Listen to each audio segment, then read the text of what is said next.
if you would like to know more about why willpower doesn't work and what are the 3 reasons why willpower doesn't work, then you stay tuned to this video. Alright, so now you have some goals and you want to attain those goals, but you are not too sure about your time frame, or you're not too sure in like how long is it going for you to fulfill those goals. You are having a kind of inner conflict. You are having kind of doubts about your ability to attain your goals.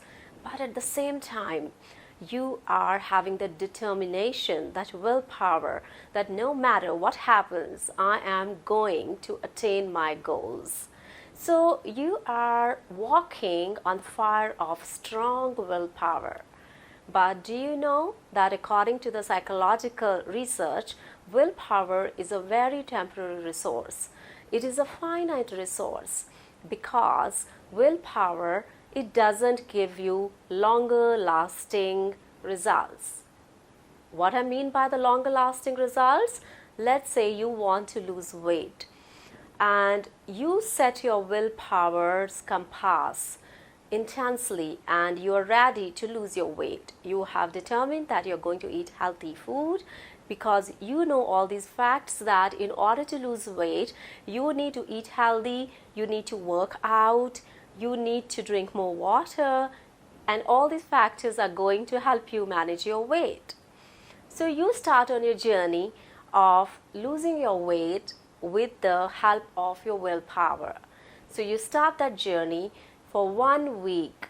You go to the gym, so you do everything that you know will help you to lose weight.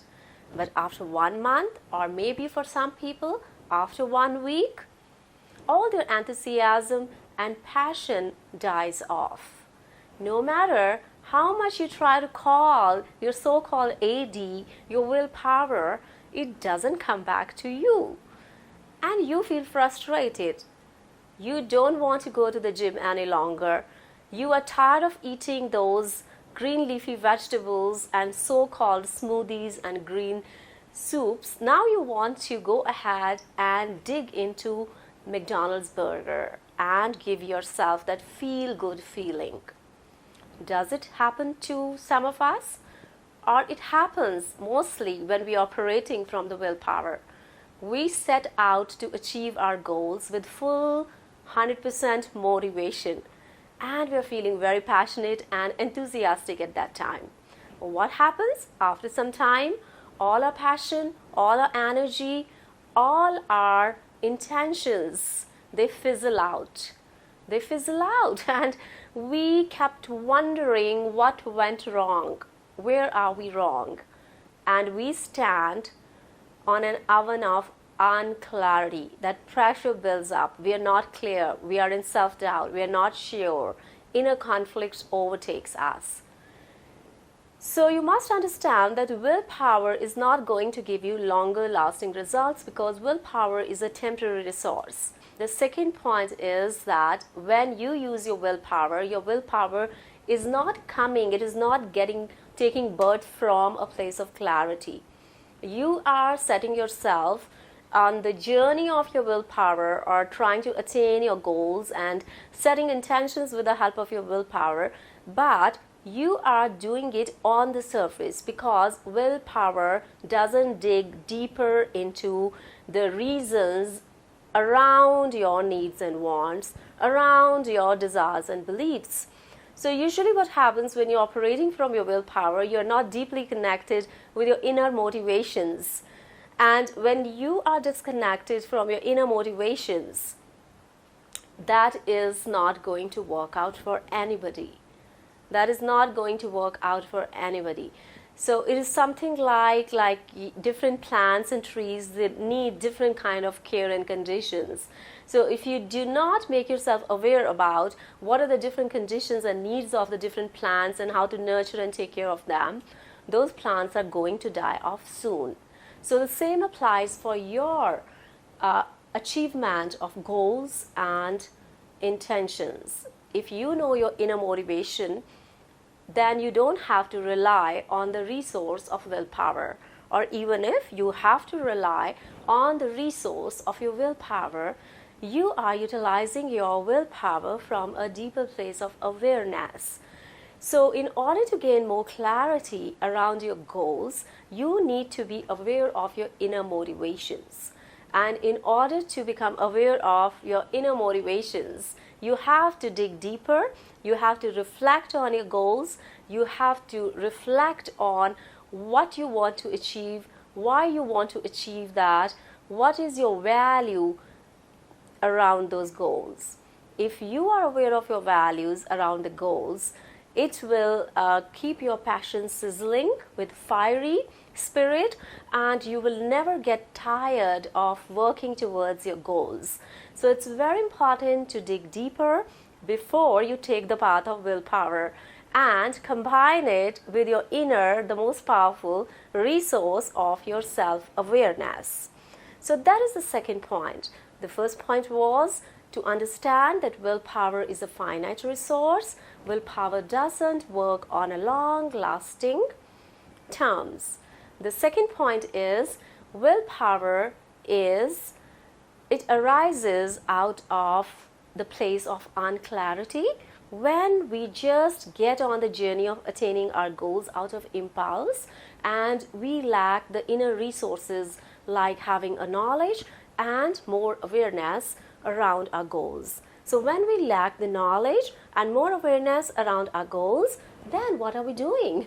We are not digging deeper into our inner motivations. That means our motivation is also very temporary, because our motivation is arising from a temporary, very finite place, just like our willpower. So let's go into the third point, why willpower doesn't work and what can you do to activate your inner resources and feel kind of more empowered on your life journey and keep your passions alive while you're attaining your goals. So the third point is if you are facing any inner conflict while you are setting your goals, you have to identify the inner conflict. Identifying the inner conflict, and if you are facing any kind of self-doubt, identifying that self-doubt is also a kind of a training, it's a skill. And the more you become self-aware, the more you're able to identify your self-doubts and your inner conflicts, the more space you're creating within you to become more aware of yourself and more aware of from where your intentions, where your needs and wants are arising out of. So the more you expand yourself, more you become aware of that space within you where the self-doubt arises, it will bring you into a space of integration, more into a space of self-integration. Because I want to share with you this point, which is very important, that why in the first place self-doubt arises. Self-doubt arises because there is some kind of inherent conflict between what you wish to attain and your core belief system. Now, I will be making another video to touch upon this deeper topic of core beliefs. But for the point of this video, I'm just going to give you a brief description of what the core belief is. Core belief is a belief that you are not aware of, because this core belief was kind of acquired by you while you were growing up as a child. Since your childhood, you have been acquiring a lot of core beliefs from your society, from your culture, from your grandparents, from your parents, from your friends, and how your perceptual system is combining all these beliefs and using your own personal filter is giving birth to your core belief, which is lying somewhere in the hidden layers of your subconscious. So if you are facing any kind of self-doubt, it becomes very important that you have enough strategies and skills to dig deeper and go into that space of self-awareness and have the right tools and strategies to start raking your core beliefs. Because the more you rake your core beliefs, it's like it gives me that metaphor, that image of raking the fire in the fireplace. Sometimes the fire, when it becomes smaller, we have to rake the fire in the fireplace, and then the fire becomes bigger. Similarly, whenever you feel that your fire is becoming smaller, you're facing inner conflict, your passion is not as fiery as you believed it to be, then it's time to rake your inner space. Then it's time to rake the fire of your self-awareness so that you can go nearer to your core beliefs, which are lying somewhere hidden in the depths of your subconscious layers. And only by doing this process will you be able to create that kind of self-connection that will make your heart expand as well, because then you'll have less complaints, I can promise you. The more you connect with yourself, the more you connect with your inner space, you will find an expansion of your inner being.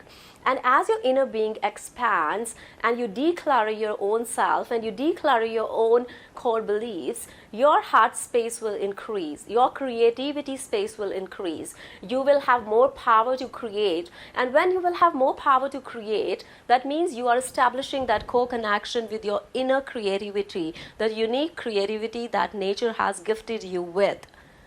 So when you go on that journey, on that process, you don't have time for gossip, you don't have time for judgment, you don't have time to be jealous of others' achievements, and even you don't have time to get validation from the outer world, because you are deep in your own process of creation. You're connecting with your creativity, you're clearing the debris of those faulty belief systems, the faulty core beliefs which are not serving you and which are not helping you to connect with your sense of wholeness.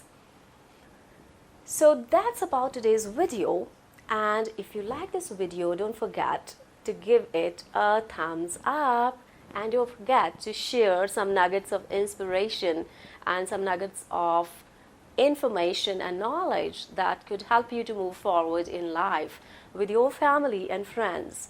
This is Ashoo, and I create videos on personal growth and development. If you like this video, then do subscribe to my channel and stay tuned for more videos.